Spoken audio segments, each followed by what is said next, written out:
반갑습니다. 김성훈 목사라고 합니다. 박수 쳐주셔서 감사합니다.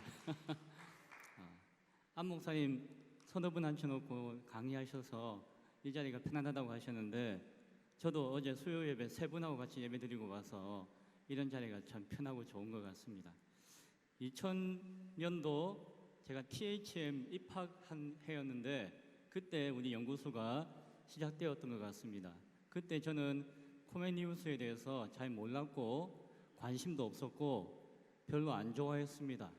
왜냐하면 특정한 인물을 막 추종하고 따르는 것에 대해서 제가 약간 좀 안 좋아하는 게 있어가지고 저는 인물을 자꾸 이렇게 이야기하시나 하고 일부러 멀리하고 했던 기억이 있습니다. 그런데 이제 가랑비에 옷이 젖듯이 조금씩 그 사람의 인격과 인품과 실력을 조금씩 알게 되니까 정이 들듯이 이제 코메니우스에 대해서 이해하게 되어지고 이제 존경하는 마음이 생겨지고 그리고 앞으로 시대에 교회의 대안과 대책에 대한 중요한 방편들을 코메니우스를 통해서 이제 배우게 되는 그런 상황까지 이르게 되었습니다. 그래서 한 20여 년의 세월이 저에게는 참 무지몽매한 시간부터 시작해가지고 이제 그분을 존경하는 그런 때까지 온 것을 보니까 참 감사한 마음이 있습니다. 저는 코메니우스의 교회 연합과 일치의 정신에 대한 주제를 이렇게 한번 발표해 달라고 부탁을 받았습니다. 제가 처음 말씀드렸잖아요. 제가 코메니우스 별로 안 좋아했었다고. 이제 최근에 좋아하기 시작해서 코메니우스에 대해서 깊이 있게 아는 척하기가 참 곤란했습니다. 좀 알기는 알지만은 이렇게 아는 척하기는 참 곤란해가지고 어떻게 할까 하다가 제 상황에서 느껴지는 교회 연합과 일치에 대한 내용을 코메니우스와 연관하여서 한번 이야기해드리면 좋겠다 하는 마음을 가지고 글을 쓰게 되었습니다. 이전에 대도시의 대형 교회에서 교회 연합과 일치에 대해서 생각할 때에는 하면 좋고 아니면 그만 이러가는 마음을 가졌던 것이 저의 생각이었습니다. 그리고 제가 만약에 대형 교회에 담임이 되었다고 한다면은 교회 연합과 일치는 안 하면 안 할수록 더 좋다라는 생각을 했을 것 같아요.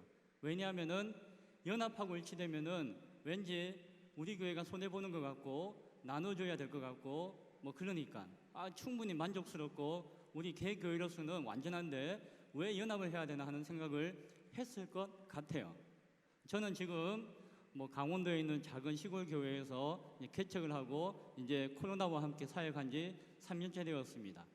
이 시점에서 저희 입장에서 바라볼 때에 교회 연합과 일치에 대한 문제는 생존의 문제입니다.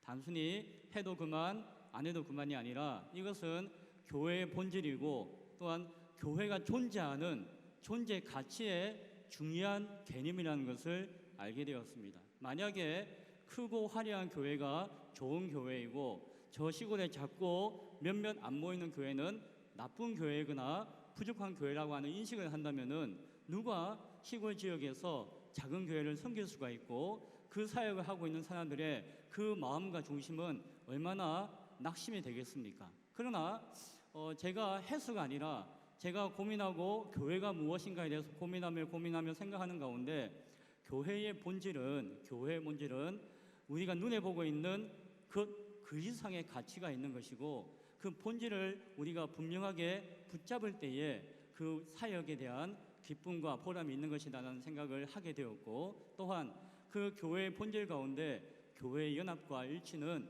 중요한 가치다라고 하는 것을 알게 되었습니다. 제가 목차를 쭉 적다가 이 배보다 배꼽이 더 큰 것 같아가지고 쫙 뺐는데 빼고 나서 보니까는 그 눈썹이 없는 얼굴같이 뭐가 좀 허옇게 좀 보기가 좀 그렇습니다. 그래서 제가 이 책을 읽을 때에 눈썹을 좀 붙이면서 이렇게 읽어드리도록 하겠습니다. 시간 되는 데까지 읽어보겠습니다. 1. 서론 문제제기. 한국교회는 최근에 더욱 교회 연합과 일치에 대한 필요성을 요구받고 있다. 정체와 쇠퇴가 계속되고 있던 한국교회에게 지난 수년 동안의 코로나 팬데믹의 시간은 교회의 결정적인 변화와 개혁의 필요성을 요구하게 하였고 깊은 성찰과 새로운 방향성을 찾는 기회가 되고 있다. 지난 한국교회가 사회적 지탄의 대상이 된 것은 여러 가지 원인과 이유가 있겠지만 대표적인 것으로는 세속화된 자본주의적 사고와 그 영향을 드러내는 개교회주의적 행태라고 할 수가 있다. 성경적 가치와 원리를 소리 높여 주창하지만 실제적인 삶의 실제는 내 신앙, 내 교회, 내 교단이라고 하는 의식 가운데 소통과 타협이 없는 이기적인 독선으로 비추어지는 것이 사실이다. 대형화, 집단화, 세속화는 일반 사회 기업 집단에서도 비판을 받는다. 하지만 오늘날 한국 교회의 집단 의식 속에는 대형 세력화, 집단 권력화, 세속 성장화를 지향하고 있음을 부인하기 어렵다. 이제 한국 교회는 코로나 팬데믹을 통하여 그 치부와 연약함을 그대로 노출하면서 급속한 쇠퇴의 소용돌이 속으로 빨려 들어가기 직전의 상황 가운데 놓이게 되었다. 교회의 복음 전파의 소명과 사회 봉사의 사명은 누가 어떻게 감당할 수 있을 것인가? 2. 코메니우스 연합 정신의 필요성. 이제 한국 교회는 보편적 교회의 공동체성을 회복하기 위한 교회의 건강한 연합과 일치에 대하여 깊이 고민해야 할 때가 되었다. 성경적 가치를 교회 안에서라도 구체적으로 실현하고자 몸부림쳐야 할 때이다. 오늘 우리는 성경적 가르침에 충실했던 믿음의 선배들과 역사를 다시 한번 배워야 한다. 그리고 그 중심에서 요한 아모스 코메니우스의 교회 연합의 정신을 살펴볼 수가 있다. 3. 코메니우스 교회 연합 정신의 기초. 다시 1. 사도신경. 기독교 성경적 핵심 교리의 역사적 집대성이라고 할 수 있는 사도신경에서 우리는 삼위일체 하나님에 대한 신앙 고백에 이어서 거룩한 공회와 성도가 서로 교통하는 것을 죄사함과 부활과 영생에 대한 내용에 앞서 고백하고 있다. 그것은 교회의 공교회성과 연합과 일치에 대한 신앙 고백이라 할 것이다. 그것의 신학적, 성경적 의미를 우리는 다시 한번 확인하고 되새겨야 할 것이다. 3-2 예수님의 명령. 교회의 연합 정신에 대해서는 예수님의 직접적인 말씀을 통하여서 그 중요성을 확인할 수가 있다. 요한복음 17장 21절. 예수님의 기도는 예수님의 목적과 사명의 선언을 보여준다. 예수님의 제사장적 기도의 중심은 하나 되는 것, 연합이었다. 또한 그 연합의 원리는 다음의 말씀에서 잘 드러난다. 나는 세상에 더 있지 아니하오나 그들은 세상에 있어 없고 나는 아버지께로 가옵나니 거룩하신 아버지여 내게 주신 아버지의 이름으로 그들을 보존하사 우리와 같이 그들도 하나가 되게 하옵소서. 예수님은 분열과 차별의 세상에 오셔서 그들을 구원하시어 연합을 이루시고자 하셨다. 그 연합의 주체가 바로 예수님을 머리로 하는 교회인 것이다. 예수님의 십자가와 부활의 증인이 되는 것은 이러한 연합의 뜻을 이룸을 통해서 온전해진다. 3-3 교회의 존재 의미. 연합이라고 하는 것은 사실 믿음의 문제이다.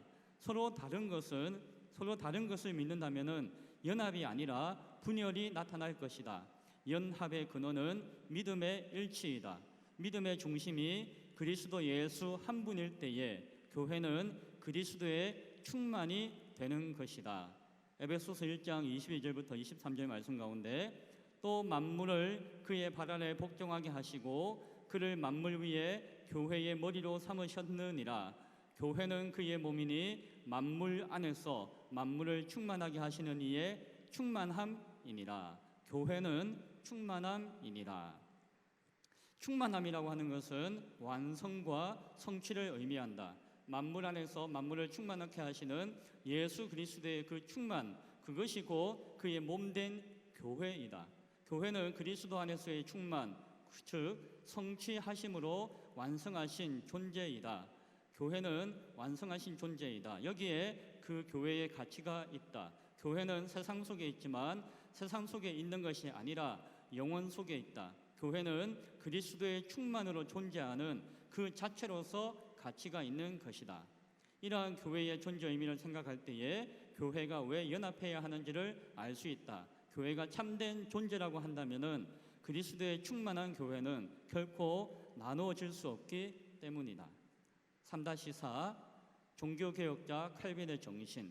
종교개혁자 칼빈은 교회의 연합과 일치를 특별히 강조하며 주장하였다. 칼빈이 강조하는 교회의 보편성은 가톨릭 교회와 전혀 다른 것이다. 가톨릭 교회가 동질적인 하나의 거대한 지상 교회를 지향하는 것처럼 보인다면은 칼빈은 상호간 결합되어 있는 다양한 지역 교회의 존재를 보편적 교회의 일부로 인정하였다. 획일성이 아니라 다양성을 가지는 보편적 교회를 바라보았다. 그것은 그리스도의 몸이라고 하는 지체의식과도 같았다. 몸의 머리가 되시는 예수 그리스도에 대한 충만한 신앙의 고백이다. 칼빈의 표현대로 다양한 가지인 하나의 나무, 바로 그 개념인 것이다. 코메니우스는 당시 종교개혁파들 안에 있는 분열되어진 상황을 안타까워하면서 일치를 이루기 위해 노력하였다. 루터파와 쯔빙글리로 대표되는 극단적인 대립에서 양측의 장단점을 수용하는 가운데 힘을 쏟고 교회의 연합과 일치를 향한 입장에서 칼빈과 그의 신학적 입장이 매우 가까웠다. 4. 코메니우스 교회 연합 정신의 심화. 1. 역사적 소명. 칼빈과 동일한 교회 연합의 정신을 가지고 있었던 코메니우스는 종교개혁 이후 난립했던 교파의 분열을 극복하고 본질적인 교회로서의 연합을 강하게 주장하였다. 그가 속해 있던 형제연합교회의 중심에는 교회의 공동체적 연합성을 전제하고 있었다. 그리고 코메니우스에게 교회 일치와 연합의 유일한 중심은 오직 그리스도뿐이었다. 코메니우스의 형제연합교회는 그 이름 그대로 우주적으로 하나인 그리스도 교회의 한 지체를 의미하였다. 지상의 모든 교회는 결국 그리스도를 머리로 하는 하나의 교회라고 하는 고백이 있기 때문이다. 이러한 그리스도 안에서 연합된 교회라는 인식은 코메니우스에게 가장 중요한 교회론의 중심이 되었다. 그리고 코메니우스는 그러한 형제연합교회의 정신 속에서 성장하였다. 4-2 진정성. 이러한 정신은 교회가 해체해야 하는 위기의 어려움 속에서 발표했던 형제연합교회의 죽어가는 어머니의 유산이라고 하는 글을 통해서 잘 드러나고 있었다. 죽음을 앞둔 어머니가 자신의 자녀들에게 마지막으로 호소하는 유언적 형식으로 종교적 자유를 상실하게 되어진 형제연합교회의 지체들에게 어떻게 신앙을 지킬 것인지를 전하는 내용이었다.